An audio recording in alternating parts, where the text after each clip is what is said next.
Hello friends, आज हम सीखने वाले हैं विटामिन्स के बारे में। विटामिन्स को एक ही वीडियो में खत्म कर देंगे। आपसे उम्मीद करता हूं कि आपने पिछला वीडियो देखा होगा। यदि अभी तक नहीं देखा है तो डिस्क्रिप्शन में हम उसका लिंक डाल देंगे, वहां से देख लेना, ठीक है। और पिछले वीडियो में हमने कवर किया था फैट्स के बारे में, वसा के बारे में, ठीक है। और आज हम विटामिन्स की बात करेंगे। विटामिन्स क्यों जरूरी हैं? क्योंकि ये हमारे शरीर की जो उपापचयी क्रियाएं हैं, इनके लिए ये जिम्मेदार होती हैं, ठीक है। और विटामिन की कमी से आप जानते हो हमारे शरीर में बहुत सारी बीमारियां, बहुत सारे रोग हो जाते हैं। तो आइए देखते हैं विटामिन्स सबसे पहले किसने बताया और विटामिन्स कितने प्रकार की होती हैं। वीडियो को शुरू करते हैं। तो सबसे पहले यदि हम विटामिन्स की बात करें तो ये चार्ल्स फंक थे।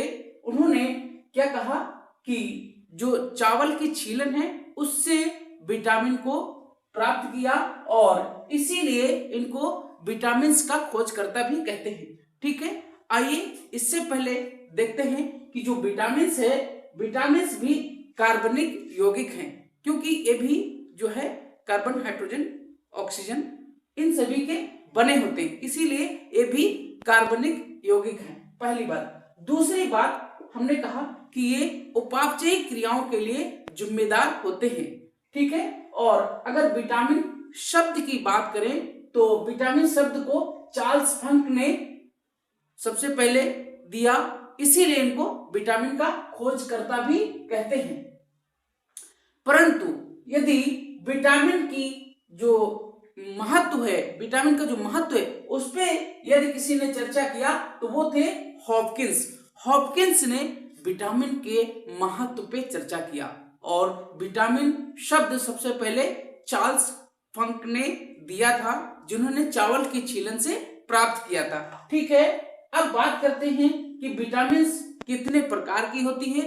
तो फ्रेंड्स, विटामिन दो प्रकार की होती है। एक तो होती है जल में घुलनशील और दूसरी होती है वसा में घुलनशील, ठीक है। सॉरी, जो जल में घुलनशील विटामिन है वो है BC। इसको बहुत से लोग कहते हैं गई भैंस पानी में, यानी कि B और C। ये क्या है? जल में घुलनशील विटामिन है, ठीक है। और जो वसा में घुलनशील है विटामिन, वो है आपकी 4, जिसको ट्रिक के तौर पे डेका या कीड़ा, कई ट्रिक है जो आपको अच्छी लगे वो याद कर लीजिए, डेका या कीड़ा, ठीक है, या फिर इडेका, जो भी आपको लगे। मतलब vitamin D, vitamin E, vitamin के और विटामिन ए, ये सब क्या है? वसा में घुलनशील है। विटामिन जो बी और सी है ये जल में घुलनशील है। विटामिन सी तो सिंपल है, जिसको आप एस्कॉर्बिक अम्ल कहते हो, एस्कॉर्बिक एसिड। विटामिन सी का ये रासायनिक नाम है एस्कॉर्बिक अम्ल, और इसको इंग्लिश में एस्कॉर्बिक एसिड कहते हैं। और इससे स्कर्वी रोग हो जाता है, ठीक है। विटामिन सी के अगर कार्यकीय प्रभाव की बात करें तो ये जो दांतों का डेंटाइन भाग है उसके निर्माण में महत्वपूर्ण भूमिका निभाता है। और इसके स्रोत की बात करें कि विटामिन सी सबसे ज्यादा किसमें पाया जाता है, तो जितने खट्टे फल होते हैं, ठीक है, उनमें सबसे ज्यादा विटामिन सी पाया जाता है। और इसका जो सबसे बेस्ट स्रोत है, सबसे अच्छा स्रोत है, वो है आंवला।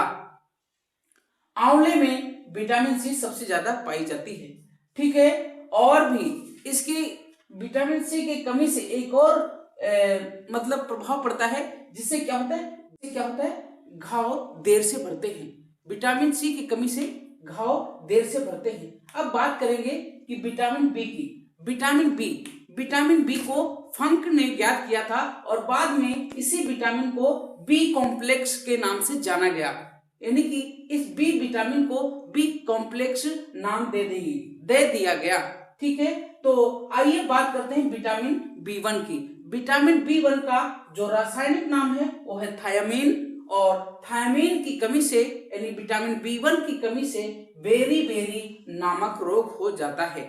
विटामिन बी बेरी, विटामिन बी बेरी, इसका जो रासायनिक नाम है वो है थायामीन। ठीक है, और इसके स्रोत की बात करें, ये विटामिन B1 सबसे ज्यादा किसमें पाई जाती है, तो दूध, अंडा और फलियां।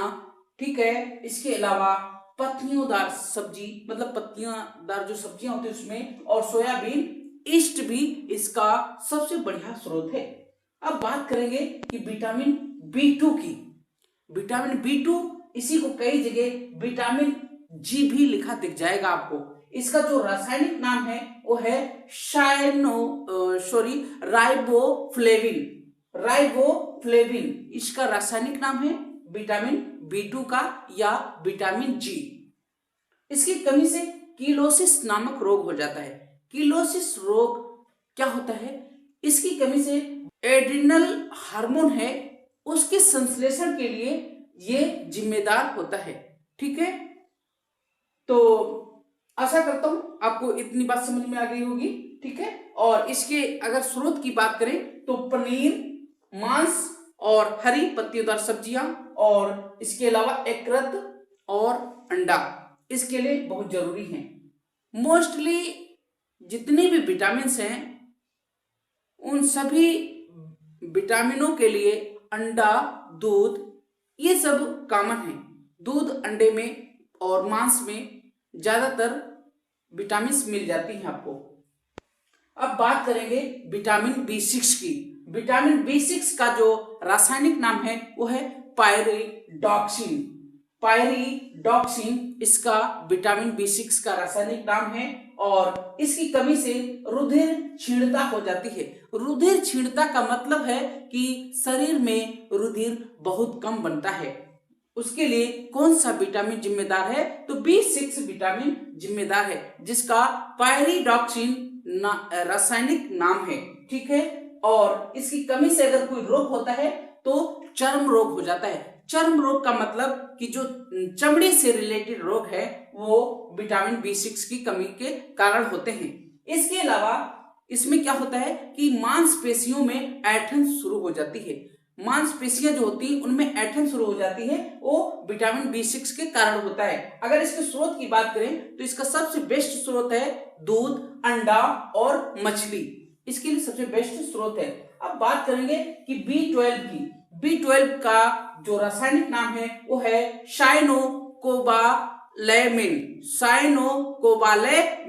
इसका रासायनिक नाम है, और इससे क्या होता है, इसकी कमियों के कारण यानी कि विटामिन B12 की अगर कमी हो गई तो तंत्रिका तंत्र में गड़बड़ियां आ जाती हैं, यानी हमारे शरीर का जो तंत्रिका तंत्र है वो सही तरीके से कार्य नहीं करता है। ठीक है, और जिससे कि बहुत सारी दिक्कतें आना शुरू हो जाती हैं। अगर इसके स्रोत की बात करें तो इसके स्रोत के लिए मांस, मछली, अंडा, दूध ये बहुत जरूरी हैं। ठीक है, इसके अलावा फ्रेंड्स हमारे जो आंत में एक बैक्टीरिया पाया जाता है वो भी इसका संश्लेषण करता है विटामिन B12 का, तो ज्यादा इसमें घबराने की बात नहीं है। अब बात करेंगे कि जो वसा में घुलनशील विटामिन है, इसके अलावा इसमें कुछ विटामिन और बचती हैं, जैसे कि B7 को कई जगह विटामिन H लिखा दिख जाएगा, जिसको बायोटीन बोलते हैं। और बायोटीन की कमी से त्वचा रोग होता है। ठीक है, और इसकी कमी से बाल भी झड़ने लगते हैं। और इसके स्रोत की बात करें तो इसका सबसे बढ़िया स्रोत है मूंगफली खाना चाहिए, और गेहूं में भी पाया जाता है, मांस में भी पाया जाता है। ठीक है, तो विटामिन B7 या विटामिन H या बायोटीन की कमी से अगर कोई रोग होता है तो क्या होता है, चर्म यानी त्वचा जैसे रोग हो जाते हैं और बाल भी झड़ना शुरू हो जाते हैं। इसके अलावा एक और विटामिन बचता है B9। कई जगह आपको फोलिक एसिड लिखा दिख जाएगा, फोलिक अम्ल।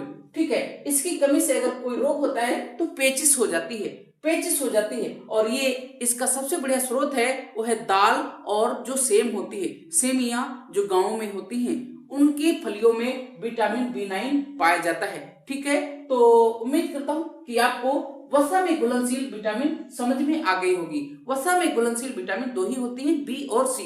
इसको अगर ट्रिक के तौर पे याद करें तो बोल देते हैं गई भैंस पानी में, इसका मतलब है B और C। ठीक है, अब बात करेंगे कि वसा में घुलनशील विटामिन।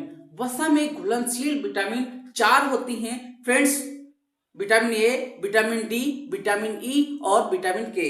इसको अगर ट्रिक के तौर पे याद करें तो कह देते हैं डेका, या फिर कह दो कीड़ा, ठीक है, या फिर इडेका, कुछ भी कह लो। यहाँ पे दोनों ट्रिकें बहुत अच्छी हैं, ठीक है। अब बात करेंगे कि जो वसा में घुलनशील विटामिन है वो है, पहला है आपका विटामिन ए। विटामिन ए का जो रासायनिक नाम है वो है रेटिनाल है, और रेटिनाल का मतलब है रेटिना, हमारे आंख से संबंधित है। विटामिन ए की कमी से रतौंधी नामक रोग हो जाता है। इसके अलावा इसमें कुंठित वृद्धि होती है, यानी कि विटामिन ए की जो कमी होगी तो उससे वृद्धि भी रुक जाएगी, ठीक है।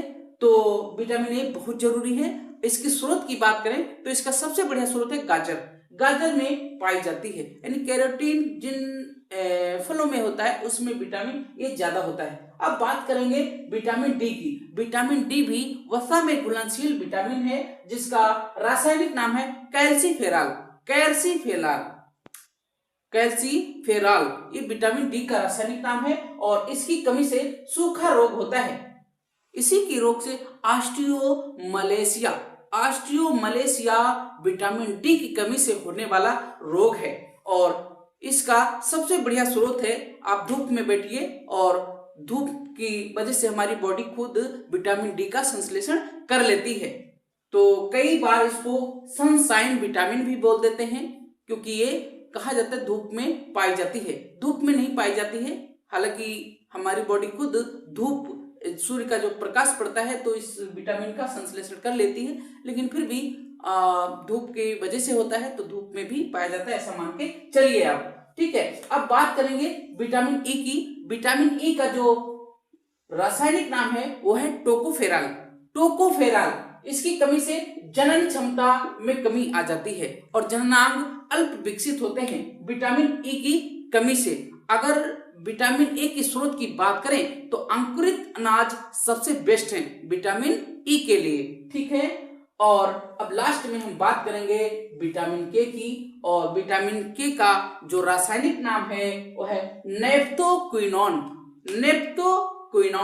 ये विटामिन के का रासायनिक नाम है, और इसकी कमी से अधिक रक्तस्राव होता है चोट लगने पर, यानी कि जो रक्त का स्रावण है वो बहुत ज्यादा होता है, थक्का जल्दी नहीं बनता है। तो किस विटामिन की कमी से ऐसा होता है? तो विटामिन के की कमी के कारण होता है। अगर इसके स्रोत की बात करें तो इसका सबसे बढ़िया स्रोत है पत्तेदार सब्जियां खाइए, हरी सब्जियां खाइए, उसमें सबसे ज्यादा विटामिन आपको मिलेगी। तो फ्रेंड्स, ये था हमारा आज का वीडियो। आपको कैसा लगा कमेंट करके जरूर बताइए, और वीडियो को लाइक करिए। अभी तक यदि हमारे इस यूट्यूब चैनल को सब्सक्राइब नहीं किया है तो हमारा यूट्यूब चैनल है सम्मिलित शिक्षा, इसको सब्सक्राइब कर लीजिए और साइड में बनी घंटी को भी दबा दीजिए, ताकि आने वाली हर एक वीडियो की नोटिफिकेशन आप तक आसानी से पहुंच सके। ठीक है फ्रेंड्स, तो मिलते हैं नेक्स्ट वीडियो में, तब तक के लिए जय हिंद।